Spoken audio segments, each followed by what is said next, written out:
আসসালামু আলাইকুম এভরিওয়ান, কেমন আছেন সবাই? আজকে আমি আপনাদেরকে খুব সহজে লেমনেড তৈরি করার পদ্ধতি জানিয়ে দিব।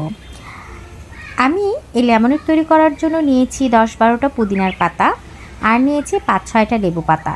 লেবু পাতা কম বেশি সবার বাসায় থাকে, আর পুদিনা পাতাটা আপনাদের বাসায় না থাকলে আপনারা বাজারে যে কোনো কাঁচা বাজারের দোকানে কিনতে পাবেন।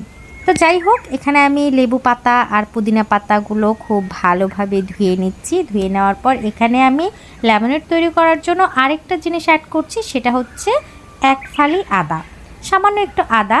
এগুলো আমি সব খুব ভালোভাবে ধুয়ে নিয়ে তারপর লেমনেডের জন্য এখানে আমি নিয়ে নিচ্ছি 1/2 চামচ লবণ, 2 টেবিল চামচ নিয়ে নিচ্ছি চিনি, আর নিয়ে নিচ্ছি 1 চামচ বিট লবণ। এই বিট লবণের সাথে কিন্তু আমি 1 চিমটি ভাজা জিরা গুঁড়া আর 1 চিমটি ধনিয়া গুঁড়া নিয়েছি। তো যাই হোক, এই